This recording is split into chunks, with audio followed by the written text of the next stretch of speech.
Hi hello everyone, good afternoon. Welcome back to my Vidyaraj edu point YouTube channel. Yes ಆತ್ಮೀಯ ಸ್ನೇಹಿತರೆ, ಇವತ್ತಿನ class ಬಂದು ನಿಮ್ಮೆಲ್ಲರಿಗೂ ಗೊತ್ತಿರೋ ಹಾಗೆ ಸಮಾಜ ವಿಜ್ಞಾನದ ಒಂದು ಪಾರ್ಟ್ 1 ಯಾವುದು 6ನೇ ತರಗತಿದು. ಸೊ 6ನೇ ಅಧ್ಯಾಯವನ್ನು ನಾವು ಇವಾಗ ನೋಡ್ತಾ ಇದ್ವಿ. ಯಾವುದೋ ದಕ್ಷಿಣ ಭಾರತದ ಪ್ರಾಚೀನ ರಾಜವಂಶಗಳು ಅಂತಕ್ಕಂಥದ್ದು. ಸೊ ಇದರಲ್ಲಿ ನಿಮ್ಗೆ ಈಗಾಗಲೇ ರೆಗ್ಯುಲರ್ ಆಗಿ ಯಾರೆಲ್ಲ ನಮ್ಮ ಕ್ಲಾಸನ್ನು ನೋಡ್ತಾ ಇದ್ದೀರಿ ಅವ್ರಿಗೆ ಗೊತ್ತಾಗಿರುತ್ತಾ, ನಾವೀಗಾಗಲೇ ಯಾವುದೋ ಫಸ್ಟ್ಗೆ ಬರ್ತಕ್ಕಂತಹ ಒಂದು ವಂಶ ಶಾತವಾಹನರದ್ದು ಅಲ್ವಾ. ಸೊ ಶಾತವಾಹನರ ಬಗ್ಗೆ ಅವರ ಒಂದು ಧರ್ಮ, ಸಮಾಜ, ಸಾಹಿತ್ಯ, ಶಿಕ್ಷಣ ಮತ್ತು ಅವರು ವಾಸ್ತುಶಿಲ್ಪಕ್ಕೆ ಕೊಟ್ಟಂತಹ ಕೊಡುಗೆಗಳಾಗಿರಬಹುದು. ಸೊ ಎಲ್ಲವುಗಳನ್ನು ಕೂಡ ನಾವು ಹಿಂದಿನ ಒಂದು ಕ್ಲಾಸಲ್ಲಿ ನೋಡಿಕೊಂಡು ಬಂದಿದ್ದೀವಿ. ಸೊ ಈಗಾಗಲೇ ನಾವು ಶಾತವಾಹನರ ಬಗ್ಗೆ ಕಂಪ್ಲೀಟಾಗಿ ತಿಳ್ಕೊಂಡಿದ್ದೀವಿ. ನೆಕ್ಸ್ಟ್ ಇವಾಗ ಬರ್ತಕ್ಕಂಥದ್ದು ಯಾವುದು ಅಂತಂದರೆ ಬನವಾಸಿಯ ಕದಂಬರ ಬಗ್ಗೆ ನಾವು ನೆಕ್ಸ್ಟ್ ಕ್ಲಾಸಲ್ಲಿ ನೋಡೋಣ ಅಂತ ಹೇಳಿದ್ದೆ. ಹಾಗಾದರೆ ನಾವು ಇವತ್ತಿನ ಈ ಕ್ಲಾಸಲ್ಲಿ ಬನವಾಸಿಯ ಕದಂಬರ ಬಗ್ಗೆ ನೋಡ್ತಾ ಹೋಗೋಣಂತೆ. ಕದಂಬ ಮನೆತನವು ಕನ್ನಡದ ಮೊದಲ ರಾಜಮನೆತನ ಅಂತ ಹೇಳ್ತೀವಿ. ಒಂದು ಪಾಯಿಂಟ್ ಏನಪ್ಪ ಅಂದರೆ ಕ್ಲಾಸನ್ನು ನೋಡ್ತಾ ಕ್ಲಾಸ್ ಇಷ್ಟ ಆದರೆ ಕ್ಲಾಸ್ಗೆ ಲೈಕ್ ಮಾಡ್ತಾ ಬನ್ನಿ. ಯಾರೆಲ್ಲ ಹೊಸಬ್ರು ಇದೇ ಮೊದಲ ಬಾರಿಗೆ ಕ್ಲಾಸನ್ನು ನೋಡ್ತಾ ಇದ್ರಿ ಸಬ್ಸ್ಕ್ರೈಬ್ ಮಾಡ್ಕೊಳ್ರಿ. ಆ್ಯಂಡ್ ನಿಮಗೆ ಹೆಚ್ಚಿನ ಮಾಹಿತಿ ಬೇಕು ಅಂತ ಅನ್ನೋದಾದರೆ ಖಂಡಿತ ಟೆಲಿಗ್ರಾಮ್ಗೂ ಕೂಡ ಜಾಯ್ನ್ ಆಗಿ, ಅಲ್ಲಿ ಕೂಡ ನಿಮಗೆ ಹೆಚ್ಚಿನ ಮಾಹಿತಿಯನ್ನು ನೀವು ಪಡೆದುಕೊಳ್ಳಿಕ್ಕೆ ಸಾಧ್ಯ ಇದೆ ಅಂತ ಹೇಳ್ತಾ ಬನವಾಸಿಯ ಕದಂಬರ ಬಗ್ಗೆ ನಾವು ಇವಾಗ ನೋಡ್ತಾ ಇದ್ವಿ. ಈ ಒಂದು ಬನವಾಸಿಯ ಕದಂಬ ಮನೆತನ ಏನಿರುತ್ತೆ ಇದು ಕನ್ನಡದ ಮೊದಲ ರಾಜ ಮನೆತನ ಆಗಿರತ್ತೆ, ಹೌದಲ್ವಾ. ಇವರು ಶಾತವಾಹನರ ನಂತರ ವಾಯುವ್ಯ ಕರ್ನಾಟಕದಲ್ಲಿ ಏಳ್ಗೆಗೆ ಬಂದವರಾಗಿರ್ತಾರೆ. ಅಂದರೆ ವಾಯುವ್ಯ ಕರ್ನಾಟಕದಲ್ಲಿ ಮೊದಲ ಬಾರಿಗೆ ಏಳ್ಗೆಗೆ ಬಂದವರು ಅಥವಾ ಆಳ್ವಿಕೆ ಮಾಡಿದ ಮನೆತನ ಅಂತಂದರೆ ನಾವು ಶಾತವಾಹನರು ಅಂತ ಹೇಳ್ತೀವಿ. ಇವರ ನಂತರ ಬರ್ತಕ್ಕಂಥದ್ದು ಯಾವುದು ಅಂತಂದರೆ ಕದಂಬ ಮನೆತನ ಅಂತ ಹೇಳ್ತೀವಿ, ಹೌದಲ್ವಾ. ಸೊ ಹಾಗಾದರೆ ಈ ಒಂದು ಕದಂಬ ವಂಶದ ಸ್ಥಾಪಕ ಯಾರು ಮತ್ತು ಪ್ರಸಿದ್ಧ ರಾಜ ಅಂತ ನಾವು ಕೂಡ ಕರಿತೀವಿ. ಹಾಗಾದರೆ ಯಾರು? ಮಯೂರವರ್ಮ. ಅವನೇ ಮಯೂರವರ್ಮ ಕದಂಬ ವಂಶದ ಸ್ಥಾಪಕನಾಗಿರ್ತಾನೆ. ಅಲ್ಲಿನ ಒಂದು ಪ್ರಸಿದ್ಧ ರಾಜ ಕೂಡ ಆಗಿರ್ತಾನೆ ಮಯೂರ ಶರ್ಮ ಅಂತಕ್ಕಂಥವ್ರು. ಈ ಶಾತವಾಹನರದ್ದು ಯಾರು ಹೇಳ್ರಿ ಹಾಗಾದ್ರೆ? ಓಕೆ, ಕ್ಲೂ ಕೂಡ ಕೊಟ್ಟಿದ್ದೀನಿ. ಶಾತವಾಹನರ ಪ್ರಸಿದ್ಧ ರಾಜ ಅಥವಾ ಪ್ರಸಿದ್ಧ ಸ್ಥಾಪಕ, ಶಾತವಾಹನರ ವಂಶದ ಸ್ಥಾಪಕ ಯಾರು ಅಂತ ಖಂಡಿತ ಕಮೆಂಟ್ ಒಳಗೆ ತಿಳಿಸ್ರಿ. ಯಾರೆಲ್ಲ ಹಿಂದಿನ ಕ್ಲಾಸ್ ನೋಡಿ ಎಷ್ಟು ಮಟ್ಟಿಗೆ ತಿಳ್ಕೊಂಡಿರೋ ಅಂತ ಗೊತ್ತಾಗುತ್ತಾ. ಕದಂಬ ವಂಶದ ಸ್ಥಾಪಕ ನಿಮ್ಗೆ ಗೊತ್ತಿರೋ ಹಾಗೆ ಮಯೂರ ಶರ್ಮ ಆಗಿರ್ತಾನೆ. ಅವನ ಮನೆಯ ಬಳಿ ಕದಂಬ ವೃಕ್ಷವಿದ್ದಂತಹ ಕಾರಣ ಅವನ ವಂಶ ಯಾವುದಾಯಿತು? ಕದಂಬ ಅಂತ ಆಯಿತು, ಹೌದಲ್ವಾ. ಕದಂಬ ಅಂತ ಯಾಕೆ ಬಂತು ಅಂತಂದರೆ ಈ ಮಯೂರ ಶರ್ಮನ ಮನೆಯ ಬಳಿ ಕದಂಬ ಅಂತಕ್ಕಂತಹ ಒಂದು ವೃಕ್ಷ ಇತ್ತಂತೆ. ಆ ಕಾರಣ ಇವರನ್ನು ಕದಂಬ ವಂಶದವರು ಅಂತ ಕರೀಲಿಕ್ಕೆ ಶುರು ಮಾಡಿದರು. ಸೊ ಹಾಗಾಗಿ ಅದೇನಾಯಿತು? ಕದಂಬ ಅಂತ ಆಯಿತು, ಹೌದಲ್ವಾ. ಈ ಒಂದು ಕದಂಬರ ರಾಜಧಾನಿ ಯಾವುದು? ಉತ್ತರ ಕನ್ನಡ ಜಿಲ್ಲೆಯ ಬನವಾಸಿ ಆಗಿರತ್ತ, ಹೌದಲ್ವಾ. ಉತ್ತರ ಕನ್ನಡ ಜಿಲ್ಲೆಯ ಬನವಾಸಿ ಕದಂಬರ ರಾಜಧಾನಿ ಆಗಿರುತ್ತೆ. ಹಾಗಾಗಿ ಇವರನ್ನು ಬನವಾಸಿಯ ಕದಂಬರು ಅಂತ ಕರೀತಾರೆ. ಇವರ ಒಂದು ಲಾಂಛನ ಬಂದು ಸಿಂಹ ಆಗಿರುತ್ತೆ. ಯಾವುದು? ಬನವಾಸಿ ಕದಂಬರ ಒಂದು ಲಾಂಛನ ಸಿಂಹ ಆಗಿರುತ್ತೆ. ಕ್ಲಿಯರ್ ಆಯ್ತಲ್ವಾ ಇದಷ್ಟು? ಸೊ ನೆಕ್ಸ್ಟ್ ಇವಾಗ ಇವರ ವಂಶದ ಸ್ಥಾಪಕ ಮಯೂರ ಶರ್ಮ ಅಥವಾ ಮಯೂರ ವರ್ಮ ಅಂತ ಹೇಳಿದ್ವಲ್ವ, ಇವನ ಬಗ್ಗೆ ಸ್ವಲ್ಪ ನೋಡ್ಕೊಳ್ರಿ. ಬ್ರಾಹ್ಮಣನಾದಂತಹ ಮಯೂರ ವರ್ಮ ವಿದ್ಯಾಭ್ಯಾಸಕ್ಕಾಗಿ ಕಂಚಿಗೆ ಹೋಗ್ತಾನೆ. ಸೊ ಅಲ್ಲಿ ಹೋಗಿದ್ದಾಗ ಪಲ್ಲವರ ಒಂದು ಅಶ್ವಸೇನಾ ಅಧಿಕಾರಿ, ಅಶ್ವ ಅಂತಂದರೆ ಕುದುರೆ ಅಂತ ಹೇಳ್ತೀವಿ. ಸೊ ಕುದುರೆಯನ್ನು ಆಯುಧವನ್ನಾಗಿ ಉಳ್ಳಂಥವರು ಅಥವಾ ಅಶ್ವಾಧೀನರು, ಅಶ್ವಾರೂಢರು ಅಂತ ಹೇಳ್ತೀವಲ್ವ. ಸೊ ಆ ಅಧಿಕಾರಿಗಳು ಏನಾಗ್ತಾರೆ? ಅವಮಾನಕ್ಕೆ ಒಳಗಾದನು. ಒಂದು ಕ್ಲಿಯರಾಗಿ ಹೇಳಬೇಕು ಅಂತಂದರೆ ಬ್ರಾಹ್ಮಣನಾಗಿರ್ತಾನೆ ಯಾರು? ಮಯೂರವರ್ಮ. ಅವನು ಏನು ಮಾಡ್ತಾನೆ? ವಿದ್ಯಾಭ್ಯಾಸಕ್ಕಾಗಿ ಕಂಚಿಗೆ ಹೋಗ್ತಾ ಇರ್ತಾನೆ. ಅಂತಹ ಒಂದು ಸಂದರ್ಭದಲ್ಲಿ ಪಲ್ಲವರ ಅಶ್ವಸೇನಾಧಿಕಾರಿಯಿಂದ ಅವಮಾನಕ್ಕೆ ಏನಾಗ್ತಾನೆ? ಒಳಗಾಗ್ತಾನೆ. ಅವಮಾನವಾದಂತಹ ಮಯೂರವರ್ಮ ಆ ಒಂದು ಅವಮಾನವನ್ನು ಏನು ಮಾಡ್ತಾನೆ? ಸಹಿಸದೆ ಯಾರು? ಮಯೂರವರ್ಮ ಬ್ರಾಹ್ಮಣತ್ವವನ್ನು ತೊರೆದು, ಬ್ರಾಹ್ಮಣ ಇರ್ತಾನಲ್ವ ಅವನು, ಇಲ್ಲಿ ಮೇಲೆ ನೋಡಿದ್ದೀರಿ. ಸೊ ಬ್ರಾಹ್ಮಣತ್ವವನ್ನು ತೊರೆದು ಕ್ಷತ್ರಿಯನಾಗಲಿಕ್ಕೆ ಹೋಗ್ತಾನೆ. ಕ್ಷತ್ರಿಯನಾಗಲು ಹೊರಟನು ಅಂತ ಗುಡ್ಡಗಾಡಿನ ಜನರನ್ನು ಸಂಘಟಿಸಿ ಪಲ್ಲವರ ಮೇಲೆ ದಾಳಿಯನ್ನು ನಡೆಸ್ತಾನೆ. ಅಂತಿಮವಾಗಿ ಪಲ್ಲವರ ದೊರೆಯು ಅವನ ರಾಜತ್ವವನ್ನು ಒಪ್ಪಿ ಕರ್ನಾಟಕದ ಹಲವು ಪ್ರದೇಶಗಳನ್ನು ಮಯೂರವರ್ಮನಿಗೆ ವಹಿಸ್ತಾನಂತೆ. ಮೈರವರ್ಮನು ಚಿತ್ರದುರ್ಗ ಸಮೀಪ ಇರ್ತಕ್ಕಂತಹ ಚಂದ್ರವಳ್ಳಿ ಸಮೀಪದ ಕೆರೆಯೊಂದನ್ನು ದುರಸ್ತಿ ಕೂಡ ಮಾಡಿರ್ತಾನೆ ಅಂತಕ್ಕಂಥದ್ದು ಇತಿಹಾಸದಲ್ಲಿ ನಮಗೆ ಕಾಣಲಿಕ್ಕೆ ಸಿಗತ್ತೆ. ನೋಡ್ರಿ ಎಲ್ಲಿಂದ ಎಲ್ಲಿಗೆ ಬಂತು. ಸುಮ್ಮನೆ ಕದಂಬ ವಂಶದ ಸ್ಥಾಪಕನಾಗಿರ್ತಾನ, ತನ್ನ ಒಂದು ವಿದ್ಯಾಭ್ಯಾಸಕ್ಕಾಗಿ ಅವನು ಹೋಗ್ತಾ ಇರ್ತಾನೆ.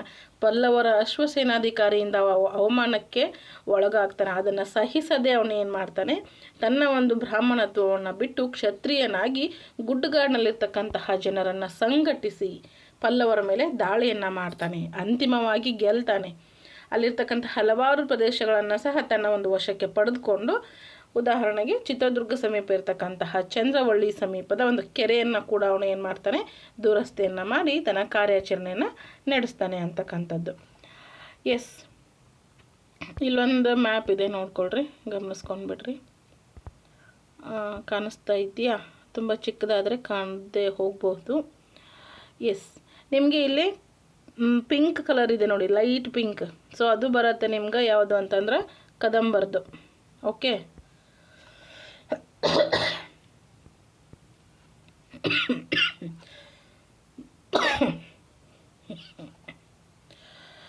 ನೆಕ್ಸ್ಟು ಸ್ವಲ್ಪ ಪೇಲ್ ಎಲ್ಲೋ ಅಂತ ಹೇಳ್ತೀವಲ್ವಾ, ಸೊ ಈ ಕಲರ್ ನಿಮಗೆ ಕಾಣ್ಲಿಕ್ಕೆ ಸಿಗುತ್ತಾ. ಇದು ಗಂಗರ್ದಾಗಿರುತ್ತೆ ಆ್ಯಂಡ್ ಇದು ಕದಂಬರ್ದಾಗಿರುತ್ತೆ. ಓಕೆನಾ? ಎಸ್, ನಿಮಗೆ ಇಲ್ಲಿ ಕಾಣ್ತಕ್ಕಂಥದ್ದು ಗೋವಾ ಆಗಿರಬಹುದು, ಐಹೊಳೆ, ಬಾದಾಮಿ, ಪಟ್ಟದಕಲ್ಲು, ಗದಗ, ಲಕ್ಕುಂಡಿ, ಹಾನಗಲ್, ಬನವಾಸಿ ಮತ್ತು ತಾಳಗುಂದ. ಸೊ ಇವೆಲ್ಲ ಏನಾಗಿರ್ತವೆ ಅಂತಂದರೆ ಇವು ಕದಂಬರ ರಾಜ್ಯ ಆಗಿರುತ್ತೆ. ಓಕೆನಾ? ಕದಂಬರ್ದು. ನೆಕ್ಸ್ಟ್ ಇಲ್ಲಿ ನಿಮಗೆ ಕಾಣ್ಲಿಕ್ಕೆ ಸಿಗುತ್ತೆ ಯಾವುದು, ಕೋಲಾರ, ಮಣಿ ಮತ್ತು ಶ್ರವಣಬೆಳಗೊಳ, ತಲಕಾಡು, ಕಂಚಿ ಮತ್ತು ಕಂಚಿದು ಹೊರತುಪಡಿಸಿ ಇದಷ್ಟು ಏನಿರುತ್ತೆ ನೋಡ್ರಿ. ಓಕೆ, ಇದಷ್ಟು ನಿಮಗೆ ಗಂಗರ್ದಾಗಿರುತ್ತೆ, ಇದಷ್ಟು ಕದಂಬರ್ದಾಗಿರುತ್ತೆ. ಓಕೆ, ಕ್ಲಿಯರ್ ಆಯಿತಾ? ಕಾಣಿಸ್ತಿಲ್ವಾ ನೋಡ್ರಿ. ಓಕೆ, ಕೋಲಾರ, ಮಣ್ಣಿ, ಶ್ರವಣಬೆಳಗೊಳ ಮತ್ತು ತಲಕಾಡು ಅಂತಕ್ಕಂಥದ್ದು ಇದೆಲ್ಲ ಗಂಗರ್ದಾಗಿರುತ್ತೆ ಆ್ಯಂಡ್ ಇದು ಅಷ್ಟು ಯಾರ್ದು, ಕದಂಬರ್ದಾಗಿರುತ್ತೆ. ಓಕೆನಾ? ನೆಕ್ಸ್ಟ್, ಎಸ್, ನೆಕ್ಸ್ಟ್ ನಿಮ್ಗೆ ನೋಡ್ರಿ, ಇಲ್ಲಿ ಕದಂಬರ ಒಂದು ಕಾಲದಲ್ಲಿ ಪ್ರಾಕೃತ, ಸಂಸ್ಕೃತ ಮತ್ತು ಕನ್ನಡ ಭಾಷೆಗಳು ಪ್ರಚಲಿತದಲ್ಲಿದ್ದವು. ಎಸ್, ಇದು ವೆರಿ ವೆರಿ ಇಂಪಾರ್ಟೆಂಟ್. ಯಾಕಂತಂದ್ರೆ ಕದಂಬರ ಒಂದು ಕಾಲದಲ್ಲಿ ಪ್ರಚಲಿತದಲ್ಲಿ ಇದ್ದಂತಹ ಭಾಷೆಗಳನ್ನು ಹೆಸರಿಸಿ ಅಂತ ನಿಮ್ಗೆ ಮಲ್ಟಿಪಲ್ ಚಾಯ್ಸ್ ಒಳಗೆ ಕೊಡಬಹುದು. ಓಕೆ, ಪ್ರಾಕೃತ ಸಂಸ್ಕೃತ ಅಂತ ಕೊಡ್ಬೋದು, ಪ್ರಾಕೃತ ಸಂಸ್ಕೃತ ಕನ್ನಡ ಅಂತ ಕೊಡ್ಬೋದು, ಅಥವಾ ಕನ್ನಡ ಒಂದೇ ಕೊಡ್ಬೋದು, ಸಂಸ್ಕೃತ ಒಂದೇ ಕೊಡ್ಬೋದು. ಸೊ ಈ ಮೂರು ಆಯ್ಕೆ ಯಾವುದು, ಪ್ರಾಕೃತ, ಸಂಸ್ಕೃತ, ಕನ್ನಡ ಅಂತಕ್ಕಂಥದ್ದು ಮೂರು ಎದರಲ್ಲಿರತ್ತೆ ನೋಡ್ರಿ, ಆ ಆಪ್ಷನನ್ನು ಆಯ್ಕೆ ಮಾಡ್ಕೊಳ್ರಿ. ಇವು ಮೂರು ಕದಂಬರ ಕಾಲದಲ್ಲಿ ಪ್ರಚಲಿತದಲ್ಲಿ ಇರ್ತಕ್ಕಂತಹ ಭಾಷೆಗಳಾಗಿರುತ್ತೆ. ಪ್ರಾರಂಭದೊಳಗೆ ಏನಾಗಿರುತ್ತೆ ಅಂತಂದ್ರೆ ಪ್ರಾಕೃತ ಭಾಷೆ ಇರುತ್ತೆ. ಆನಂತರ ಏನಾಗುತ್ತೆ, ಸಂಸ್ಕೃತ ಭಾಷೆ ಹೆಚ್ಚಿನ ಮಾನ್ಯತೆಯನ್ನು ಪಡಿತಾ ಹೋಗುತ್ತೆ. ಅದರ ಜೊತೆಗೆ ಸಂಸ್ಕೃತವು ಆಸ್ಥಾನ ಭಾಷೆಯಾಗಿರುತ್ತೆ. ಶಿಕ್ಷಣದಲ್ಲಿ ಅದರ ಬಳಕೆ ಕೂಡ ಇರುತ್ತೆ. ಶಿಕ್ಷಣದೊಳಗೆ ಬಳಕೆಯಲ್ಲಿರ್ತಕ್ಕಂತಹ ಭಾಷೆ ಯಾವುದು ಅಂತಂದ್ರೆ ಇಲ್ಲೈತೆ ನೋಡ್ರಿ, ಸಂಸ್ಕೃತ ಅನ್ನೋದನ್ನು ನೆನ್ಪಿಟ್ಕೊಳ್ರಿ. ಮುಂದೆ ಏನಾಗುತ್ತೆ, ಕನ್ನಡ ಭಾಷೆಗೆ ಹೆಚ್ಚಿನ ಮಾನ್ಯತೆ ದೊರಕುತ್ತಾ ಹೋಗುತ್ತೆ. ಸೊ ಹಾಗಾಗಿ ಕದಂಬರ ಕಾಲದೊಳಗೆ ಸಂಸ್ಕೃತ ಫಸ್ಟ್ಗೆ ಇತ್ತು, ಪ್ರಾಕೃತ ಫಸ್ಟ್ಗೆ ಇತ್ತು ಅಂದ್ರೆ ನೆಕ್ಸ್ಟ್ ಸಂಸ್ಕೃತ ಬರುತ್ತೆ. ಅದಾದ ನಂತರ ಕನ್ನಡ ಭಾಷೆ ಏನಾಗುತ್ತೆ, ಹೆಚ್ಚು ಮಾನ್ಯತೆಯನ್ನು ಪಡಿತಾ ಹೋಗುತ್ತೆ. ಆ್ಯಂಡ್ ಇಲ್ಲಿ ನೀವು ಗಮನಿಸ್ತಾ ಇದ್ದೀರಿ, ಸೊ ಇದು ಕದಂಬರ ಲಾಂಛನ ಸಿಂಹ ಅಂತಕ್ಕಂಥದ್ದು. ಓಕೆ, ಎಸ್, ಇಲ್ಲಿ ಗಮನಿಸ್ಕೊಳ್ತೀರಿ, ವೆರಿ ವೆರಿ ಇಂಪಾರ್ಟೆಂಟ್ ಪಾಯಿಂಟ್ ಇದೆ ಇಲ್ಲಿ. ಫಸ್ಟ್ ಪಾಯಿಂಟ್ ಬಂದು ಹಾಸನ ಜಿಲ್ಲೆಯ ಹಲ್ಮಿಡಿ ಗ್ರಾಮದಲ್ಲಿ ಕದಂಬರ ಕಾಲದ ಶಾಸನವೊಂದು ಕನ್ನಡ ಭಾಷೆ ಹಾಗೂ ಲಿಪಿಯಲ್ಲಿದೆ. ಓಕೆ, ಇದು ಕನ್ನಡ ಶಾಸನಗಳಲ್ಲಿಯೇ ಅತ್ಯಂತ ಹೆಚ್ಚಿನ ಅಥವಾ ಅತಿ ಪ್ರಾಚೀನ ಅಂತ ಕೂಡ ಹೇಳ್ಬೋದು. ಇಲ್ಲಿ ನೋಡ್ರಿ, ಹಾಸನ ಜಿಲ್ಲೆಯ ಹಲ್ಮಿಡಿ ಗ್ರಾಮದಲ್ಲಿ ಕದಂಬರ ಕಾಲದ ಶಾಸನವೊಂದು ಕನ್ನಡ ಭಾಷೆ ಹಾಗೂ ಮೇ ಬಿ ಪ್ರಾಕೃತ ಇರಬಹುದು. ಇದು ನನ್ನ ಕೇಳಿದ ಮಟ್ಟಿಗೆ ಪ್ರಾಕೃತ ಲಿಪಿಯಲ್ಲಿ ಇದು ಕೂಡ ಕನ್ನಡ ಶಾಸನಗಳಲ್ಲಿ ಅತಿ ಪ್ರಾಚೀನವಾದಂಥದ್ದು. ಓಕೆನಾ? ಶಿವಮೊಗ್ಗ ಜಿಲ್ಲೆಯ ತಾಳಗುಂದ ಎಂಬಲ್ಲಿ ಕದಂಬರ ಕಾಲದ ಸಂಸ್ಕೃತ ಶಾಸನವೊಂದು ದೊರಕಿದೆ. ಲಾಸ್ಟ್ ಇನ್ 24 ಅನ್ಕೊತೀನಿ, TETನಲ್ಲಿ ನಿಮಗಿದು ಎಕ್ಸಾಮಿಗೆ ಬಂದಿತ್ತು. ಏನು ಅತ್ಯಂತ ಪ್ರಾಚೀನ ಅಂತ ಕೇಳಿದ್ರಾ? ಶಿವಮೊಗ್ಗ ಜಿಲ್ಲೆಯ ತಾಳಗುಂದ ಎಂಬಲ್ಲಿ ಕಾಲದ ಸಂಸ್ಕೃತ ಶಾಸನವೊಂದು ದೊರಕಿದೆ. ಇದನ್ನು ಕುಬ್ಜ ಎಂಬ ಕವಿಯು ರಚಿಸಿದನು. ಕರ್ನಾಟಕದ ಸಂಸ್ಕೃತ ಕವಿಗಳಲ್ಲಿ ಈತನೇ ಅತಿ ಪ್ರಾಚೀನನು. ತಾಳಗುಂದ ಶಾಸನವು ಕರ್ನಾಟಕದಲ್ಲಿ ದೊರೆತಿರುವ ಪ್ರಥಮ ಸಂಸ್ಕೃತ ಶಾಸನ. ಎಸ್, ಇಲ್ಲೈತೆ ನೋಡ್ರಿ ಕ್ವಶನ್ ಏನಂತಂದ್ರೆ ಕರ್ನಾಟಕದಲ್ಲಿ ದೊರೆತಿರುವ ಪ್ರಥಮ ಸಂಸ್ಕೃತ ಶಾಸನ ಯಾವುದು ಅಂತ ಕ್ವಶನ್ ಬಂದಿತ್ತು. ಬೇಕಂದ್ರೆ ಚೆಕ್ ಮಾಡ್ಕೊಳ್ರಿ. ಮೇ ಬಿ ಕ್ವಶನ್ ಪ್ಯಾಟರ್ನ್ ಏನಾದರೂ ಸ್ವಲ್ಪ ಚೇಂಜ್ ಇರಬಹುದು. ಬಟ್ ಕ್ವಶನ್ ಮಾತ್ರ ಆನ್ಸರ್ ಯಾವುದನ್ನು ಬಯಸ್ತಾ ಇತ್ತು ಅಂದ್ರೆ ತಾಳಗುಂದ ಅಂತಕ್ಕಂಥದ್ದನ್ನು ಅದು ಬಯಸ್ತಾ ಇತ್ತು. ಕ್ಲಿಯರ್ ಆಯಿತಾ? ಗೊಂದಲ ಬೇಡ. ಕರ್ನಾಟಕದಲ್ಲಿ ದೊರೆತಿರ್ತಕ್ಕಂತಹ ಪ್ರಥಮ ಸಂಸ್ಕೃತ ಶಾಸನ ಬಂದು ತಾಳಗುಂದ ಶಾಸನ ಆಗಿರುತ್ತೆ. ಇದು ನಿಮಗೆ ಎಲ್ಲಿ ಅಂದ್ರೆ ಶಿವಮೊಗ್ಗ ಜಿಲ್ಲೆಯ ತಾಳಗುಂದ ಎಂಬಲ್ಲಿ ಕದಂಬರ ಕಾಲದ ಸಂಸ್ಕೃತ ಶಾಸನ ಒಂದು ದೊರೆತಿರುತ್ತೆ. ಯಾವ ಭಾಷೆಯಲ್ಲಿದೆ ಅಂದರೆ ಇದು ಸಂಸ್ಕೃತ ಅಂತ ಕೊಟ್ಟಾರ, ನೆನ್ಪಿಟ್ಕೊಳ್ರಿ. ಇದನ್ನು ಯಾರು ರಚನೆ ಮಾಡಿದ್ರು ಅಂದ್ರೆ ಕುಬ್ಜ ಅಂತಕ್ಕಂತಹ ಕವಿ ಇದನ್ನು ರಚನೆ ಮಾಡ್ತಾನೆ. ಓಕೆನಾ? ಇವನು ಅತಿ ಪ್ರಾಚೀನನು ಅಂತಲೇ ಕರೀತಾರೆ. ಯಾರನ್ನ? ಕುಬ್ಜನನ್ನು. ಇದನ್ನು ಗಮನಿಸ್ಕೊಂಡ್ಬಿಡ್ರಿ. ಎಸ್, ನೆಕ್ಸ್ಟು ಕದಂಬರು ಕರ್ನಾಟಕದ ವಾಸ್ತುಶಿಲ್ಪ ಮತ್ತು ಮೂರ್ತಿಶಿಲ್ಪಕ್ಕೆ ವಿಶೇಷವಾದಂತಹ ಕೊಡುಗೆಯನ್ನು ನೀಡಿದರು. ಅವರು ಬನವಾಸಿಯಲ್ಲಿ ಅನೇಕ ದೇವಾಲಯಗಳನ್ನು ನಿರ್ಮಿಸಿದರು. ಯಾರು ಬನವಾಸಿಯಲ್ಲಿ ಅನೇಕ ದೇವಾಲಯಗಳನ್ನು ನಿರ್ಮಿಸಿದವರು? S, obviously ಕದಂಬರು. ಇವರು ಮಧುಕೇಶ್ವರ ಇಲ್ಲಿರ್ತಕ್ಕಂತಹ ಮುಖ್ಯ ದೇವಾಲಯ ಎಲ್ಲಿ? ಬನವಾಸಿಯಲ್ಲಿ ಮಧುಕೇಶ್ವರ ಇಲ್ಲಿರ್ತಕ್ಕಂತಹ ಅತ್ಯಂತ ಮುಖ್ಯವಾದಂತಹ ದೇವಾಲಯ ಆಗಿರುತ್ತೆ. ಮಧುಕೇಶ್ವರ ಕದಂಬ ಅರಸರು ಆರಾಧಿಸ್ತಾ ಇರ್ತಕ್ಕಂತಹ ದೇವರಾಗಿರುತ್ತೆ. ಬನವಾಸಿಯಲ್ಲಿ ಮನಸೆಳೆತಕ್ಕಂತಹ ಪರಶುರಾಮನ ಮೂರ್ತಿ ಶಿಲ್ಪ ಕೂಡ ಇಲ್ಲಿ ಬಂದಿರೋದನ್ನು ನೀವು ಗಮನಿಸ್ತೀರಿ. ಯಾವುದು? ಕದಂಬರ ಅರಸರು ಆರಾಧಿಸ್ತಿದ್ದ ದೇವರು ಯಾವುದು ಅಂತ ನಿಮ್ಗೆ ಕೇಳ್ಬೋದು. ಯಾವುದು? ಮಧುಕೇಶ್ವರ. ನೆನ್ಪಿಟ್ಕೊಳ್ರಿ. ಬನವಾಸಿಯಲ್ಲಿ ಮನಸೆಳೆತಕ್ಕಂತಹ ಮೂರ್ತಿ ಶಿಲ್ಪ ಐತಿ ಯಾವುದು ಅಂತ ಕೇಳಿದ್ರೆ ಪರಶುರಾಮನ ಮೂರ್ತಿ ಶಿಲ್ಪ ಅಂತಕ್ಕಂಥದ್ದು. ಓಕೆನಾ? ಎಸ್, ಇಲ್ಲಿದೆ ನೋಡ್ರಿ ಬನವಾಸಿಯ ಮಧುಕೇಶ್ವರ ದೇವಾಲಯ. ಓಕೆ, ನೋಡಿದ್ರಾ? ಎಸ್, ಇವಾಗಲೇ ನಾವು ಯಾವ್ಯಾವುದು ಅಂತಂದರೆ ಶಾತವಾಹನರದ್ರಿ ಆ್ಯಂಡ್ ಇವಾಗ ತಾನೇ ನೋಡಿದ್ವಿ ಯಾವುದು? ಬನವಾಸಿ ಕದಂಬರದ್ದು. ಸೊ ನೆಕ್ಸ್ಟ್ ಇವಾಗ ನಾವು ನೋಡ್ತಾ ಇದ್ದೀವಿ ತಲಕಾಡಿನ ಗಂಗರು. ಕಂಟಿನ್ಯೂ ಮಾಡೋಣವಾ? ಎಸ್, ಕದಂಬರು ವಾಯುವ್ಯ ಕರ್ನಾಟಕದಲ್ಲಿ ಆಳುತ್ತಿರುವಾಗ ದಕ್ಷಿಣ ಕರ್ನಾಟಕದಲ್ಲಿ ಏಳಿಗೆಗೆ ಬಂದರು. ಆಗಲೇ ನೀವು ನೋಡ್ಕೊಂಡ್ರಿ, ವಾಯುವ್ಯ ಕರ್ನಾಟಕದಲ್ಲಿ ಏಳಿಗೆಗೆ ಬಂದವರು ಯಾರು? ಬನವಾಸಿಯ ಕದಂಬರು. ಸೊ ಇವಾಗ ಕದಂಬರು ವಾಯುವ್ಯ ಕರ್ನಾಟಕದಲ್ಲಿ ಆಳ್ತಾ ಇರುವಂಥ ಸಂದರ್ಭದಲ್ಲಿ ದಕ್ಷಿಣ ಒಂದು ಕರ್ನಾಟಕದಲ್ಲಿ ಏಳಿಗೆಗೆ ಬಂದರು. ಯಾರು? ಗಂಗರು. ಇವರ ಒಂದು ಕೃಷಿ ಮೂಲ ಯಾವುದಾಗಿತ್ತು? ಇವರು ಕೃಷಿ ಮೂಲದ ಸಮುದಾಯದ ಹಿನ್ನೆಲೆಯವರಾದಂತಹ ಗಂಗಮನೆತನ. ಕೃಷಿ ಮೂಲ ಆಗಿರುತ್ತೆ ಗಂಗಮನೆತನದವ್ರದ್ದು. ಕರ್ನಾಟಕದಲ್ಲಿ ದೀರ್ಘಕಾಲ ಆಳಿದಂತಹ ರಾಜಮನೆತನ ಆಗಿರುತ್ತೆ. ಕ್ವಶನ್ ಬರಬಹುದು, ಕರ್ನಾಟಕದಲ್ಲಿ ದೀರ್ಘಕಾಲ ಆಳ್ವಿಕೆಯನ್ನು ನಡೆಸಿದಂತಹ ರಾಜಮನೆತನ ಯಾವುದು ಅಂತ ನಿಮಗೆ ಕ್ವಶನ್ ಬರಬಹುದು. ಸೊ ನೀವು ಯಾವ್ದು ಹಾಕ್ತೀರಿ? ಗಂಗರು ಅಂತ ಹಾಕ್ರಿ. ಇವರು ಸುಮಾರು 650 ವರ್ಷಗಳ ಕಾಲ ಆಳ್ವಿಕೆಯನ್ನು ನಡೆಸ್ತಾರೆ. ಕೋಲಾರ ಅಂದರೆ ಕುವಲಾಲಂಪುರ ಅಂತ ಕರೀತಾಯಿದ್ರು ನೋಡಿ. ಕುವಲಾಲಂಪುರ, ಈಗಿನ ಕೋಲಾರ, ಆಗಿನ ಕುವಲಾಲಂಪುರ. ಮತ್ತು ತಲಕಾಡು ಅಂತಕ್ಕಂಥದ್ದು ತಲವನಪುರ ಅಂತ ಆಗಿತ್ತು. ಸೊ ಇವು ಏನಾಗಿರುತ್ತೆ? ಇವರ ರಾಜಧಾನಿಗಳಾಗಿರುತ್ತೆ. ಗಂಗರ ರಾಜಧಾನಿಗಳು ಯಾವುವು ಅಂತಂದರೆ ಕೋಲಾರ ಮತ್ತು ತಲಕಾಡು ಅಂತಕ್ಕಂಥದ್ದು. ಓಕೆ, ನೆನ್ಪಿಟ್ಕೊಳ್ರಿ. ಕೊಂಗಣಿ ವರ್ಮ ಈ ಮನೆತನದ ಸ್ಥಾಪಕ ಆಗಿರ್ತಾನ. ಓಕೆ, ಇದು ವೆರಿ ಇಂಪಾರ್ಟೆಂಟ್. ಪ್ರತಿಯೊಂದು ಮನೆತನ ಅದರ ಒಂದು ರಾಜಧಾನಿ, ಅದರ ಒಂದು ಸ್ಥಾಪಕನನ್ನು ನೀವು ನೆನ್ಪಿಟ್ಕೊಳ್ಬೇಕು. ಆಗಲೇ ಹೇಳಿದೆ ಶಾತವಾಹನರದು ಯಾವ್ದು ಬರುತ್ತೆ? ಗೌತಮಿ ಪುತ್ರ ಶಾತಕರ್ಣಿ ಬರ್ತಾನ, ಹೌದಲ್ವಾ? ನೆಕ್ಸ್ಟು ಬನವಾಸಿ ಕದಂಬರದು ಯಾರು ಬಂದ? ಇವಾಗ ತಾನೇ ನೋಡಿದ್ವಲ್ವ ನಾವು. ಹಾಕ್ರಿ, ಕಮೆಂಟ್ ಒಳಗೆ ಹಾಕ್ರಿ. ಮಯೂರ ವರ್ಮ. ಓಕೆ, ಗಂಗರ ಒಂದು ಸ್ಥಾಪಕ ಬಂದು ಯಾರು ಬರ್ತಾನ? ಕೊಂಗಣಿ ವರ್ಮ ಅಂತಕ್ಕಂಥವನು. ನೆನ್ಪಿಟ್ಕೊಳ್ರಿ. ಮದಗಜ ಅಂತಕ್ಕಂಥದ್ದು ಗಂಗರ ಒಂದು ಲಾಂಛನ ಆಗಿರುತ್ತೆ. ಗಂಗರಲ್ಲಿ ದುರ್ವಿನೀತ ಅತ್ಯಂತ ಪ್ರಸಿದ್ಧನಾಗಿರ್ತಾನ. ಕೊಂಗಣಿ ವರ್ಮ ಏನಾಗಿರ್ತಾನ? ಈ ಮನೆತನದ ಸ್ಥಾಪಕ ಆಗಿರ್ತಾನ. ಕನ್ಫ್ಯೂಸ್ ಮಾಡ್ಕೊಳ್ಬೇಡ್ರಿ, ಎರಡೆರಡದವ ಅಂತ. ಕೊಂಗಣಿ ವರ್ಮ ಗಂಗರ ಮನೆತನದ ಸ್ಥಾಪಕ ಆದ್ರೆ ಪ್ರಸಿದ್ಧ ಅರಸ ದುರ್ವಿನೀತ ಆಗಿರ್ತಾನ. ಸೊ ಹಾಗಾಗಿ ನಾವಿಲ್ಲಿ ದುರ್ವಿನೀತನ ಬಗ್ಗೆನೇ ಸ್ವಲ್ಪ ಮಾಹಿತಿ ನೋಡ್ಕೊಳ್ಬೇಕಾಗುತ್ತೆ. ಎಸ್, ಧುರ್ವಿನೀತ ಈ ಒಂದು ಚಿತ್ರ ಫೇಮಸ್ ಐತಿ, ಅದ್ರ ಬಗ್ಗೆ ನಾನು ನಿಮ್ಗೆ ಆಮೇಲೆ ತಿಳಿಸ್ತೀನಿ. ಏನು ಗೊಮ್ಮಟೇಶ್ವರ ವಿಗ್ರಹ, ಇದನ್ನು ಒಂದು ತ್ಯಾಗದ ಪ್ರತೀಕ ಅಂತ ಹೇಳ್ತಾರೆ. ನೋಡೋಣ. ಸುಮಾರು 1500 ವರ್ಷಗಳ ಹಿಂದೆ ಆಳಿದಂತಹ ದುರ್ವಿನೀತನು ವೀರನು ವಿದ್ವಾಂಸನು ಆಗಿರ್ತಾನ. ಯಾರು? ದುರ್ವಿನೀತ ವೀರನೂ ಆಗಿರ್ತಾನ, ವಿದ್ವಾಂಸನೂ ಆಗಿರ್ತಾನ. ಯಾವಾಗ ಅಂದ್ರೆ 1500 ವರ್ಷಗಳ ಹಿಂದೆ, ಅಂದರೆ 1500 ವರ್ಷಗಳ ಹಿಂದೆ ಆಳ್ವಿಕೆ ಮಾಡಿರ್ತಾನೆ. ಅವನ ತಾಯಿ ಬಂದು ಜ್ಯೇಷ್ಠಾದೇವಿಯು ಆಗಿರ್ತಾಳೆ. ಆಕಿ ಪುನ್ನಾಟ ರಾಜಮನೆತನಕ್ಕೆ ಸೇರಿದಂಥವರಾಗಿರ್ತಾರೆ. ಆ ಒಂದು ಮನೆತನದಲ್ಲಿ ಏನಿರುತ್ತ, ಗಂಡು ಸಂತಾನ ಇಲ್ಲದ ಕಾರಣ ಪುನ್ನಾಟ ರಾಜ್ಯಕ್ಕೂ ದುರ್ವಿನೀತನೇ ಏನಾಗಿರ್ತಾನ, ವಾರಸುದಾರನ ಆಗಿರ್ತಾನೆ. ಕ್ಲಿಯರ್ ಆಯ್ತಲ್ವಾ ಸ್ನೇಹಿತರೆ? 1500 ವರ್ಷಗಳ ಹಿಂದೆ ದುರ್ವಿನೀತ ಅಂತಕ್ಕಂತಹ ಒಬ್ಬ ವೀರನೂ ಆಗಿರ್ತಾನ, ವಿದ್ವಾಂಸನೂ ಆಗಿರ್ತಾನ. ಅವನ ತಾಯಿ ಏನಾಗಿರ್ತಾಳ, ಜ್ಯೇಷ್ಠಾದೇವಿ. ಸೊ ಅವಳು ಪುನ್ನಾಟ ರಾಜಮನೆತನಕ್ಕೆ ಸೇರಿದವಳಾಗಿರ್ತಾಳ.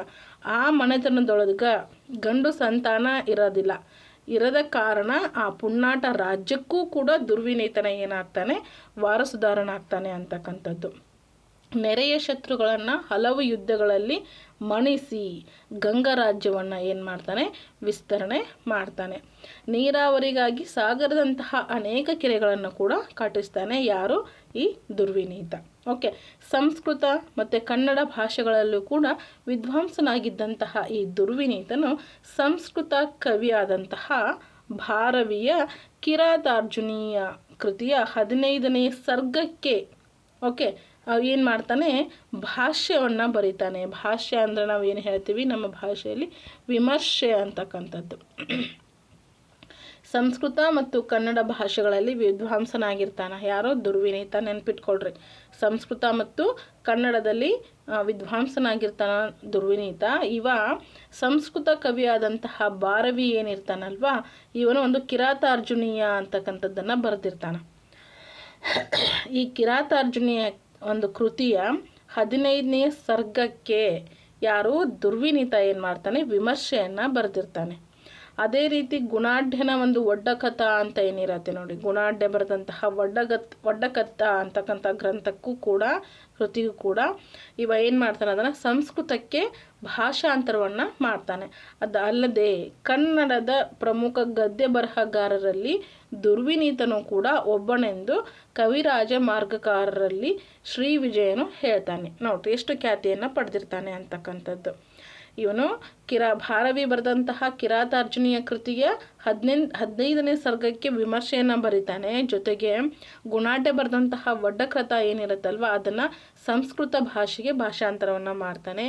ಅಲ್ಲದೆ ಕನ್ನಡದ ಪ್ರಮುಖ ಗದ್ಯ ಬರಹಗಾರರಲ್ಲಿ ದುರ್ವಿನೀತ ತಾನೂ ಕೂಡ ಒಬ್ಬನು ಅಂತ. ಯಾರ ಜೊತೆ ಅಂತಂದ್ರೆ ಕವಿರಾಜ ಮಾರ್ಗಕಾರ ಇರ್ತಾನಲ್ವಾ ಶ್ರೀ ವಿಜಯ, ಅವನ ಜೊತೆ ಅವನು ಕೂಡ ಹೇಳ್ತಾನೆ ಅಂತಕ್ಕಂಥದ್ದು. ಅವನ ಕಡೆಯಿಂದ ಇವನ ಹೇಳಿಸ್ಕೊಂಡಿರ್ತಾನೆ. ಕವಿರಾಜ ಮಾರ್ಗ ಕನ್ನಡದ ಮೊದಲನೆಯ ಉಪಲಬ್ಧ ಗ್ರಂಥ. ತಮ್ಮೆಲ್ಲರಿಗೂ ಕೂಡ ಗೊತ್ತಿರತ್ತ, ಕವಿರಾಜ ಮಾರ್ಗ, ಶ್ರೀ ವಿಜಯನ ಕವಿರಾಜ ಮಾರ್ಗ ಕನ್ನಡದ ಮೊದಲ ಉಪಲಬ್ಧ ಗ್ರಂಥ ಆಗಿರತ್ತ. ಹೌದಲ್ವಾ? ಎಲ್ರಿಗೂ ಕೂಡ ಗೊತ್ತು. ನೆಕ್ಸ್ಟ್ ನೋಡ್ರಿ, ದುರ್ವಿನೀತನ ನಂತರ ಬರ್ತಾನೆ ಯಾರು? ಶ್ರೀ ಪುರುಷ. ರಾಚಮಲ್ಲ ಆಡಳಿತ ನಡೆಸಿದನು. ಶ್ರೀ ಪುರುಷ ಬರ್ತಾನ. ಆನಂತರ ರಾಚಮಲ್ಲ ಅಂತಕ್ಕಂಥವು ಏನು ಮಾಡ್ತಾನ, ಆಡಳಿತವನ್ನು ನಡೆಸ್ತಾನ. ರಾಚಮಲ್ಲನ ನಂತರ ಅಥವಾ ರಾಜಮಲ್ಲನ ಪ್ರಧಾನಿಯಾದಂತಹ ಚಾವುಂಡರಾಯ ಬರ್ತಾನ. ವಿಂಧ್ಯಗಿರಿ ಬೆಟ್ಟದ ಮೇಲೆ ನಿಂತಿರ್ತಕ್ಕಂತಹ ವಿಶ್ವ ಪ್ರಸಿದ್ಧ 17.6 ಮೀಟರ್ ಅಂದರೆ 58 ಅಡಿ ಅಂತ ಹೇಳ್ತೀವಿ ಗೊಮ್ಮಟೇಶ್ವರ ಮೂರ್ತಿಯನ್ನು ಹಾಸನ ಜಿಲ್ಲೆಯ ಶ್ರವಣಬೆಳಗೊಳದಲ್ಲಿ ನಿರ್ಮಾಣ ಮಾಡಿಸಿದನು. ಎಸ್, ಇದು ವೆರಿ ವೆರಿ ಇಂಪಾರ್ಟೆಂಟ್. ಆಗಲೇ ಹೇಳಿದೆ ನಾನು, ಗೊಮ್ಮಟೇಶ್ವರ ಮೂರ್ತಿ ಇದೊಂದು ತ್ಯಾಗದ ಪ್ರತೀಕ ಅಂತ. ಎಸ್, ಇಲ್ಲಿದೆ ನೋಡ್ರಿ, ಇದು ತ್ಯಾಗದ ಪ್ರತೀಕ ಅಂತ ಹೇಳಿದೆ. ಇದನ್ನು ಯಾರು ಕಟ್ಟಿಸಿದ್ರು ಅಂತಂದರೆ ರಾಚಮಲ್ಲನ ಪ್ರಧಾನಿಯಾದಂತಹ ಚಾವುಂಡರಾಯ. ಎಲ್ಲಿ ನಿಂತಿದೆ ಅಂತ ಕ್ವಶನ್ ಬಂತು ಅಂತಂದ್ರೆ ವಿಂಧ್ಯಗಿರಿ ಬೆಟ್ಟದ ಮೇಲೆ ನಿಂತಿರ್ತಕ್ಕಂಥದ್ದು. ಓಕೆನಾ? ವಿಶ್ವ ಪ್ರಸಿದ್ಧವಾದಂತಹ ಈ ಒಂದು ಗೊಮ್ಮಟೇಶ್ವರ ಮೂರ್ತಿ 17.6 ಮೀಟರ್ ಅಥವಾ 58 ಅಡಿ ಅಂತ ಹೇಳ್ತೀವಿ. ಇದು ಹಾಸನ ಜಿಲ್ಲೆಯ ಶ್ರವಣಬೆಳಗೊಳದಲ್ಲಿ ನಿರ್ಮಾಣ ಮಾಡಿಸಿದನು. ಓಕೆನಾ? ಕ್ಲಿಯರ್ ಆಯಿತಾ? ಹಾಗಾದರೆ ಈ ಒಂದು ತಲಕಾಡಿನ ಗಂಗರ ಒಂದು ಸಾಹಿತ್ಯ ಯಾವ ರೀತಿ ಇತ್ತು ಅಂತ ನೋಡ್ಕೊಂಡು ಬರೋಣ. ಗಂಗ ಅರಸರಲ್ಲಿ ಕೆಲವರು ವಿದ್ವಾಂಸರು ಆಗಿರ್ತಾರ. ಓಕೆ, ಕೆಲವರು ವಿದ್ವಾಂಸರಾಗಿರ್ತಾರ. ದುರ್ವಿನೀತನು ಸಂಸ್ಕೃತ ಮತ್ತು ಕನ್ನಡದ ಪ್ರಸಿದ್ಧ ವಿದ್ವಾಂಸನಾಗಿರ್ತಾನೆ. ನೋಡ್ರಿ, ದುರ್ವಿನೀತನಿಗೂ ಕೂಡ ಸಂಸ್ಕೃತ ಮತ್ತು ಕನ್ನಡದ ಒಂದು ವಿದ್ವಾಂಸತೆಯನ್ನು ಪಡ್ಕೊಂಡಿರ್ತಾನೆ. ಶ್ರೀ ಪುರುಷನು ಬರೆದಿರ್ತಾನೆ ಯಾವುದು, ಗಜಶಾಸ್ತ್ರ ಅಂತಕ್ಕಂತಹ ಒಂದು ಕೃತಿಯನ್ನು. ಹಾಗೆ ಗಂಗರ ಪ್ರಧಾನಿಯಾಗಿರ್ತಕ್ಕಂತಹ ಚಾವುಂಡರಾಯ ಪುರಾಣ ಅಂತಕ್ಕಂತಹ ಕೃತಿಯನ್ನು ಕನ್ನಡದಲ್ಲಿ ರಚನೆ ಮಾಡಿರ್ತಾನೆ. ನೆನ್ಪಿಟ್ಕೊಳ್ಬೇಕು, ಯಾರು ಯಾವ ಕೃತಿಯನ್ನು ಬರೆದ್ರು, ಅದು ಯಾವ ಭಾಷೆ ಒಳಗೆ ಐತಿ ಅಂತಕ್ಕಂಥದ್ದು ನಿಮ್ಗೆ ನೆನಪಿರ್ಬೇಕಾಗತ್ತ. ಓಕೆ, ಚಾವುಂಡರಾಯ ಪುರಾಣ ಅಂತಕ್ಕಂತಹ ಕೃತಿಯನ್ನು ಬರೀತಾನೆ. ಅವ ಗಂಗರ ಪ್ರಧಾನಿಯಾಗಿರ್ತಾನೆ. ಕೆಲವೊಂದಷ್ಟು ಈಗ ಚಾವುಂಡರಾಯ ಅವನ ಕೃತಿ ಯಾವುದು ಅಂತಂದ್ರೆ ಅವನ ಹೆಸರು ಅದರೊಳಗೆ ಅರ್ಧ ಬಂದುಬಿಟ್ಟಿರ್ತೈತಿ, ಮುಂದೆ ಪುರಾಣ ಅಂತ ಅಷ್ಟ ಹಚ್ಬೇಕು ನಾವು ಅಲ್ವಾ. ಈ ರೀತಿ ನೆನ್ಪಿಟ್ಕೊಂಡ್ಬಿಡ್ರಿ. ಎಸ್, ನೆಕ್ಸ್ಟ್ ಈಗ ಬರ್ತಾ ಇದೆ ಯಾವುದು, ವಾಸ್ತುಶಿಲ್ಪ ಮತ್ತು ಮೂರ್ತಿಶಿಲ್ಪ ಅಂತಕ್ಕಂಥದ್ದು. ಯಾವುದು, ಗಂಗರದು. ಗಂಗರ ವಾಸ್ತುಶಿಲ್ಪ ಮತ್ತು ಮೂರ್ತಿಶಿಲ್ಪ ನೋಡೋದಾದ್ರೆ, ವಾಸ್ತುಶಿಲ್ಪ ಮತ್ತು ಮೂರ್ತಿಶಿಲ್ಪಕ್ಕೆ ಗಂಗರ ಕೊಡುಗೆ ಅತ್ಯಂತ ಅಪಾರವಾದದ್ದಾಗಿರತ್ತ. ಮಣ್ಣೆಯ ಅಂತಂದ್ರೆ ನೆಲಮಂಗಲ ತಾಲೂಕು ಅಂತ ಹೇಳ್ತೀವಿ. ಆಗಲೇ ನೋಡಿದ್ವಲ್ವ ನಾವು, ಗ್ರಾಫಲ್ಲಿ ಇತ್ತು ಮಣ್ಣೆ ಅಥವಾ ಮಣ್ಣೆ ಅಂತಲೇ ಇತ್ತು. ಕೋಲಾರದ ಕೆಳಗಡೆ ಇತ್ತಲ್ವ ಮಣ್ಣೆ ಅಂತಕ್ಕಂಥದ್ದು. ಸೊ ಮಣ್ಣೆಯ ಅಂತಂದರೆ ನೆಲಮಂಗಲ ತಾಲೂಕು ಅಂತ ಹೇಳ್ತೀವಿ. ಕಪಿಲೇಶ್ವರ, ತಲಕಾಡಿನ ಪಾತಾಳೇಶ್ವರ, ಕೋಲಾರದ ಕೋಲಾರಮ್ಮನ ಗುಡಿ, ಶ್ರವಣಬೆಳಗೊಳದ ಜೈನ ಬಸದಿಗಳು, ಕಂಬದ ಹಳ್ಳಿಯ ಅಂದರೆ ನಾಗಮಂಗಲ ತಾಲೂಕಲ್ಲಿ ಬರ್ತಕ್ಕಂತಹ ಕಂಬದ ಹಳ್ಳಿಯ ಪಂಚಕೂಟ ಬಸದಿ ಮುಂತಾದವುಗಳು ಕೂಡ ಗಂಗರ ಕಾಲದ ಅತ್ಯಂತ ಪ್ರಸಿದ್ಧ ವಾಸ್ತುಶಿಲ್ಪಗಳಾಗಿರುತ್ತೆ. ಓಕೆನಾ, ಕ್ಲಿಯರಾ? ಶ್ರವಣಬೆಳಗೊಳದಲ್ಲಿರ್ತಕ್ಕಂತಹ 58 ಅಡಿ ಎತ್ತರದ ಏಕಶಿಲಾ ಗೊಮ್ಮಟೇಶ್ವರ ಮೂರ್ತಿ ಇರುವಂತಹ ಅಥವಾ ಗೊಮ್ಮಟೇಶ್ವರ ಮೂರ್ತಿ ಇವರು ಮೂರ್ತಿ ಶಿಲ್ಪಕ್ಕೆ ನೀಡಿದಂತಹ ಮಹತ್ವವಾದಂತಹ ಕೊಡುಗೆ ಆಗಿರುತ್ತೆ. ಕ್ಲಿಯರ್ ಅಂತ ಅನ್ಕೊತೀನಿ. ಮತ್ತೊಂದು ಸಲ ಓದ್ತೀನಿ, ಕೇಳ್ಕೊಂಬಿಡ್ರಿ. ವಾಸ್ತುಶಿಲ್ಪ ಮತ್ತು ಮೂರ್ತಿ ಶಿಲ್ಪಕ್ಕೆ ಗಂಗರ ಕೊಡುಗೆ ಅಪಾರವಾದದ್ದು. ನಾಗಮಂಗಲ ಅಥವಾ ನೆಲಮಂಗಲ ತಾಲೂಕು, ಮಣ್ಣೆಯ ಕಪಿಲೇಶ್ವರ, ತಲಕಾಡಿನ ಪಾತಾಳೇಶ್ವರ, ಕೋಲಾರದ ಕೋಲಾರಮ್ಮನ ಗುಡಿ, ಶ್ರವಣಬೆಳಗೊಳದ ಜೈನ ಬಸದಿಗಳು, ಕಂಬದ ಹಳ್ಳಿಯ ಪಂಚಕೂಟ ಬಸದಿ ಮುಂತಾದವುಗಳು ಏನಾಗಿರುತ್ತೆ ಅಂದ್ರೆ ಗಂಗರ ಕಾಲದ ಪ್ರಮುಖ ವಾಸ್ತುಶಿಲ್ಪಗಳಾಗಿವೆ. ಇದನ್ನು ಯಾಕೆ ಮತ್ತೊಂದು ಸರಿ ನಾವು ಓದಿದೆ ಅಂತಂದ್ರೆ, ಇದನ್ನು ಮೇ ಬಿ ನಿಮ್ಗೆ 3 ಅಥವಾ 4 ಮಾರ್ಕ್ಸಿಗೆ ಕೇಳಬಹುದು. ಹೌದಲ್ವಾ? 3 ಅಥವಾ 4 ಮಾರ್ಕ್ಸಿಗೆ ನಿಮ್ಗೆ ಕೇಳಿದ್ರು ಕೇಳಬಹುದು, ಹೇಳಲಿಕ್ಕಾಗಲ್ಲ. ಗಂಗರ ಕಾಲದ ವಾಸ್ತುಶಿಲ್ಪ ಅದರ ಬಗ್ಗೆ ತಿಳಿಸಿರಿ ಅಥವಾ ವಿವರಿಸಿರಿ ಅಂತ ನಿಮ್ಗೆ ಕೇಳಬಹುದು. ಸೊ ಹಾಗಾಗಿ ನೀವು ಇದನ್ನು ಕಂಪ್ಲೀಟಾಗಿ ಬರಿಬೇಕಾಗುತ್ತೆ. ಅದಕ್ಕೆ ನಿಮ್ಗೆ ಹೇಳೀನಿ. ಶ್ರವಣಬೆಳಗೊಳದಲ್ಲಿರ್ತಕ್ಕಂತಹ 58 ಅಡಿ ಎತ್ತರದ ಏಕಶಿಲಾ ಗೊಮ್ಮಟೇಶ್ವರ ಮೂರ್ತಿ ಇವರು ಅಂತಂದರೆ ಯಾರು, ಗಂಗರು ಮೂರ್ತಿ ಶಿಲ್ಪಕ್ಕೆ ನೀಡಿದಂತಹ ಮಹತ್ವದ ಕೊಡುಗೆಯಾಗಿರುತ್ತೆ. ನೆನ್ಪಿಟ್ಕೊಳ್ರಿ. ಇದ್ರೊಳಗೆ ನೀವು ಯಾರು ರಾಚಮಲ್ಲನ ಒಂದು ಪ್ರಧಾನಿ ಚಾವುಂಡರಾಯ ಏನು ಕಟ್ಸಿರ್ತಾನಲ್ಲ ಈ ಗೊಮ್ಮಟೇಶ್ವರ ಮೂರ್ತಿಯನ್ನು, ಸೊ ಅದನ್ನು ಮೆನ್ಷನ್ ಮಾಡಿರಿ. ಅದು ಎಷ್ಟು ಅಡಿ ಐತಿ ಅಥವಾ ಮೀಟ್ರನ್ನ ಬರೀತಿದ್ರೆ ಅದನ್ನು ಬರ್ರಿ. ಸೊ ಹಂಗೆ ಬರೆದು ಅಂಡರ್ಲೈನ್ ಮಾಡಿದ್ರಿ ಅಂತಂದ್ರೆ ನಿಮ್ಮ ಫುಲ್ ಮಾರ್ಕ್ಸ್ ನೀವು ಪಡ್ಕೊತೀರಿ. ಸೊ ಹಾಗಾಗಿ ನಿಮ್ಗೆ ಇದನ್ನು ಹೇಳ್ಕೊಟ್ಟಿನಿ. ಸೊ ನೆಕ್ಸ್ಟು ಬರ್ತಕ್ಕಂಥದ್ದು ಯಾವ್ದು ಬರ್ತಾರೆ ಅಂತಂದ್ರೆ ಬಾದಾಮಿಯ ಚಾಳುಕ್ಯರು ಬರ್ತಾರೆ. ಸೊ ಇದನ್ನು ನೆಕ್ಸ್ಟ್ ಕ್ಲಾಸಲ್ಲಿ ನಾವು ಕಂಟಿನ್ಯೂ ಮಾಡೋಣ ಅಂತೆ. ಸೊ ಇವತ್ತು ನಾವು ಕದಂಬರದ್ದು ನೋಡ್ಕೊಂಡ್ವಿ ಮತ್ತು ಗಂಗರದ್ದು ನೋಡ್ಕೊಂಡ್ವಿ. ಫಸ್ಟಿಗೆ ಶಾತವಾಹನರದ್ದು ನೋಡ್ಕೊಂಡ್ವಿ, ನೆಕ್ಸ್ಟ್ ಬಾದಾಮಿ ಚಾಲುಕ್ಯರದ್ದು ನೋಡ್ಕೊಳ್ಳೋಣ. ಓಕೆನಾ? ಸೊ ಏನೇನೆಲ್ಲ ಇವಾಗ 3 ಮನೆತನಗಳ ಬಗ್ಗೆ ತಿಳಿಸ್ಕೊಟ್ಟಿದ್ದೀನಿ ಅದನ್ನು ಸ್ವಲ್ಪ ಕ್ಲಿಯರಾಗಿ ಓದ್ಕೊಳ್ತಾ ಬನ್ನಿರಿ. ಅಂದಾಗ ನಿಮಗೆ ಕಂಪ್ಲೀಟ್ ಚಾಪ್ಟರ್ ಮುಗಿದ ನಂತರ ನಿಮಗೆ ಮತ್ತೊಂದು ಸತಿ ಅದನ್ನು ಕ್ವಶನ್ ಕೇಳಿಕೊಂಡು ರಿವಿಷನ್ ಮಾಡ್ತೀನಿ. ಓಕೆನಾ? ಅಂದಾಗೆ ಹೆಚ್ಚು ನೆನ್ಪುಳಿಕೆ ಸಾಧ್ಯ ಆಗುತ್ತೆ. Thank you so much for everyone. ಇದೇ ರೀತಿ ನಮ್ಮ ಒಂದು ಚಾನಲ್ಗೆ, ನಮ್ಮ ಕ್ಲಾಸ್ಗೆ ಸಪೋರ್ಟ್ ಮಾಡ್ತಾ ಬನ್ನಿ. ಕ್ಲಾಸ್ ನಿಮಗೆ ಇಷ್ಟ ಅನಿಸಿದರೆ ಖಂಡಿತ ಲೈಕ್ ಮಾಡಿ, ಶೇರ್ ಮಾಡಿ, ಸಬ್ಸ್ಕ್ರೈಬ್ ಮಾಡ್ಕೊಳ್ರಿ. ಹೊಸಬ್ರು ಯಾರಾದಿರಿ ತಪ್ಪದೇ ಸಬ್ಸ್ಕ್ರೈಬ್ ಮಾಡ್ಕೊಳ್ರಿ. ನಿಮ್ಗೆ ಸೋಷಿಯಲ್ ಸೈನ್ಸ್ ಅದರ ಜೊತೆಗೆ ಇನ್ನುಳಿದಂತಹ ಇತರೆ ಎಲ್ಲ ಕ್ಲಾಸ್ಗಳು ನಿಮ್ಗೆ ಅವೈಲೇಬಲ್ ಇರುತ್ತೆ. ಎಲ್ಲರೂ ಲೈವ್ ಕ್ಲಾಸ್ ಯಾವಾಗ ಮಾಡ್ತೀರಿ ಅಂತ ಕೇಳಾಕತ್ತೀರಿ. ಸೊ ಖಂಡಿತ ಲೈವ್ ಕ್ಲಾಸ್ ಮಾಡ್ತೀನಿ. ಒಂದು 2 ಡೇಸ್, ಓಕೆ, ಒಂದು 2 ಡೇಸ್ ನಿಮ್ಗೆ ರೆಕಾರ್ಡೆಡ್ ಕ್ಲಾಸ್ ಕೊಡಲಿಕ್ಕೆ ಟ್ರೈ ಮಾಡ್ತೀನಿ. ಅದಾದ ನಂತರ ನಾನು ನಿಮಗೆ ಡೈಲಿ ತಪ್ಪದೆ ಲೈವ್ ಕ್ಲಾಸನ್ನು ತೊಗೊಳ್ತೀನಿ. ಓಕೆನಾ? Yes, thank you so much. ಹೀಗೆ ಸಪೋರ್ಟ್ ಮಾಡ್ತಾರೆ. ಬಾಯ್ ಎಲ್ಲರಿಗೂ. ನೆಕ್ಸ್ಟ್ ಕ್ಲಾಸಲ್ಲಿ ಮತ್ತೆ ಸಿಗೋಣಂತೆ.